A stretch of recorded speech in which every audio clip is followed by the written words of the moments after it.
For some people, the idea of selling is scary, off-putting, even alarming.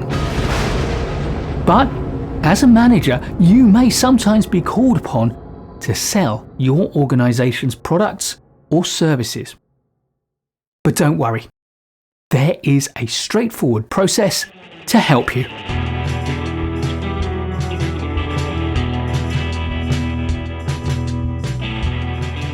The great thing about a good process is that if you follow it step by step, the results are predictable. With sales, of course, you cannot predict the ultimate outcome, whether you make the sale or not. But you can predict whether you will do everything that you can to effectively make your pitch. There are many different sales processes that you will find in different books, in different training, in different websites. This one covers the whole process from before the sale starts to after the sale is complete. It has 9 steps, and in the next 9 videos, I'll cover each of those steps in detail. The first 2 steps happen before the sales meeting. Step 1 is prospecting. That is going out and finding prospective customers. The term sounds very much like prospecting for gold, and it is. It's an active process of looking in the right places to find the kinds of people or organizations that are likely to want to buy your product or service. Once you've identified a prospect, the next step is the pre-sales step. In this step, the first thing you want to do is to qualify the prospects that you've found to make sure they really are suitable prospects to invest your time and energy in. Once you've done this, you need to do some preparation to marshal all of the knowledge, all of the evidence that you have about the prospect, and of course about your products and services, so that you can present your sales pitch effectively. And the third part of the pre-sales step is to approach the prospect and secure the sales meeting.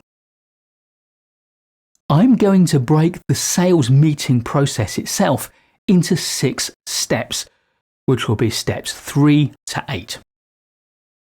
Step 3 is rapport building. People do business with other people. So the first thing you have to do at the start of any sales meeting is to form a human bond with the people you're meeting with. After that, step 4 is the opening. The opening is where the formal part of your sales meeting starts. You need to establish the process that you're going to follow to agree with your prospect what steps you're going to take. This means finding out what they want from the meeting or setting out what you want from the meeting. Next, you need to understand the authority that your prospect has. Do they have the authority to make the buying decision there and then? Because if they don't, it's worth knowing that at the start. And the third part of the opening step is to gain commitment from the prospect that they are happy to proceed in the way that you've agreed. Step 5 is all about learning what it is that your prospect needs or wants or prioritizes or prefers. It's about understanding the problem they have so that you'll be able to present a suitable solution. This is the diagnosing step, and it's all about asking good questions and listening carefully to understand their needs, their desires, their preferences, and their priorities. This is the step where we'll use the famous spin selling approach of understanding the prospect's situation, problem, the implications of their problem, and therefore their needs. And if all goes well, this is where you can try your pre-close. That is, you'll say something like this: if I can give you a solution to that problem, would that be something you'd be interested in buying? Step 6 is what a lot of people think of as the selling process, because this is where you present your solutions. The essence of this is matching what you can offer to your prospect against what they have told you that they need or want or prefer. And where possible, you'll be offering a number of options so they don't feel as though you are pushing them in one particular direction. For each of these options, or for the option that they seem to prefer, you'll be demonstrating the capabilities to solve their problem and also the benefits that they will achieve if they buy your solution. Now, you can expect that in any sales process, there may well be some objections. So step 7 is handling those objections. It's about being open to and inviting objections so that you can deal with them effectively and make your case even more persuasive.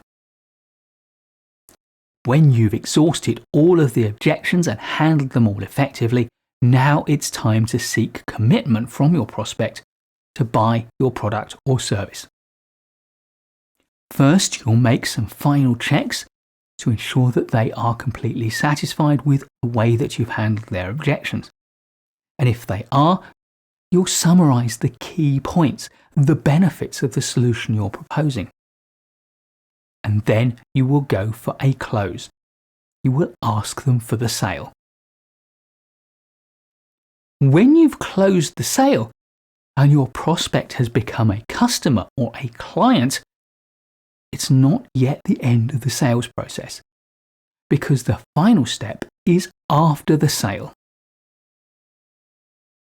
The after sales step has 5 components.